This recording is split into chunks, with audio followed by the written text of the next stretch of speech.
Question है, एक समकोण प्रिज्म का आधार एक समषटभुज है जिसकी भुजा की लंबाई 8 सेंटीमीटर है, प्रिज्म की ऊंचाई 15 सेंटीमीटर है, प्रिज्म का आयतन ज्ञात कीजिए। देखो प्रिज्म का आयतन क्या होता है, ये कोई प्रिज्म है, प्रिज्म का आयतन, प्रिज्म का आयतन बराबर होता है बेस एरिया यानी कि आधार का क्षेत्रफल, ठीक है, प्रिज्म का आधार का क्षेत्रफल इनटू हाइट होती है, ठीक है, उसकी ऊंचाई। ऊंचाई अपने को प्रिज्म की 15 दे रखी है तो ये तो हो जाएगी 15, ठीक है। अब प्रिज्म का आधार क्या है, एक समकोण प्रिज्म का आधार क्या है, एक समषटभुज है। समषटभुज क्या होता है, ये है, ठीक है, जिसकी सभी भुजाएं क्या होती है, बराबर होती है। और इसका एरिया क्या होता है, ये क्या होता है, इस 6 समबाहु त्रिभुज से मिलकर बना होता है। अगर इसको मिलाते हैं तो ऐसे करते हैं तो ये वाले ये जो ट्राइंगल है ये सारे क्या है, 6 समबाहु त्रिभुज होते हैं, ठीक है। तो एक समबाहु त्रिभुज का एरिया कितना होता है, √3/4 ए स्क्वायर, √3/4 ए स्क्वायर, जहाँ ए क्या है, इसकी भुजा की लंबाई है और 6 समबाहु त्रिभुजों से मिलकर बना है, इसलिए इस समषटभुज का क्षेत्रफल क्या हो जाएगा, पृष्ठीय क्षेत्रफल समषटभुज का क्षेत्रफल क्या हो जाएगा, 6√3/4 ए स्क्वायर। लेकिन ए बराबर अपने को यहाँ पे कितना दे रखा है, 8 दे रखा है, भुजा की लंबाई 8 दे रखी है, तो ये कितना हो जाएगा, इसका बेस का एरिया, प्रिज्म के बेस का एरिया कितना हो जाएगा, 6 इंटू √3/4 8 का स्क्वायर, ठीक है। मान रख देते हैं, हाइट अपने को 15 सेंटीमीटर दे रखी है, प्रिज्म का बेस का एरिया अपने पास ये आएगा, तो मान रख देंगे 6 इंटू √3/4 ए स्क्वायर यानी कि 8 इंटू 8 इंटू ये आ जाएगा 15, ये 2 दूनी 4, ये 2 चौका 8, ये 2 एकम 2, ये 2 चौका 8 हो जाएगा, 4 चौका 16, ये कितना आ जाएगा 16, और 16 छिके 96 हो जाएंगे, ठीक है।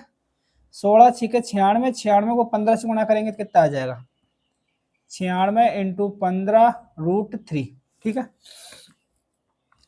15 छिकन 90 बिंदु, हासिल लगे 9, 15 नाम 135 यानी कि 144 हो जाएंगे, 9 जोड़ेंगे तो √3 आ गया।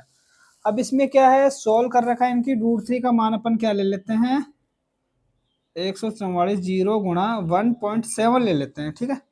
छोटी वैल्यू ले लेते हैं, यानी कि इससे तो बड़ा ही आएगा। वैसे √3 का मान क्या होता है, √3 का मान होता है 1.732, अपन ने कम वैल्यू ले ली, मतलब इससे इस मान से तो ज्यादा आएगा, अपन ने 1.7 ही लिया है, तो इसका मतलब इस मान अपन इन दोनों का मल्टीपल करेंगे उससे थोड़ा सा ज्यादा आएगा मान। और ऑप्शन में देखो 15 36 से 2494 20 48 23 04, मतलब सारे ऑप्शन अलग अलग दूर दूर है, मतलब अपन 1.7 लेंगे तो भी अपना काम चल जाएगा। इस पॉइंट से ये बिंदु चला जाएगा, ठीक है। और अपन 17 को 144 से गुणा करेंगे तो क्या आएगा, 57 34 ततिकाउन 7 68 का 8 हासिल लगी 6, 7 34 ततिकाउन 7 68 68 तो 6 कितने होंगे, 68 गुणा 70 70 4 74 हासिल लगे 7, 17 एकम 17 24, 17 एकम 17 17 7 कितने आए 24 48, यानी 24 48 से थोड़ा सा ज्यादा, 24 48 से थोड़ा सा ज्यादा कौन सा आएगा, ये आएगा इसका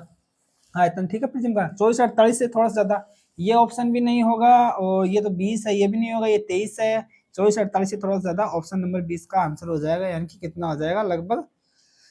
2494 सेंटीमीटर क्यूब, ये इसका आंसर हो जाएगा, ठीक है। इससे तो ज्यादा ही है क्योंकि अपने 1.7 लिया, जबकि √3 का मान क्या होता है 1.732 होता है, मतलब इससे 24 48 से थोड़ा सा ज्यादा होगा, जो कि 2494 सेंटीमीटर क्यूब अपना आंसर हो जाएगा, ठीक है।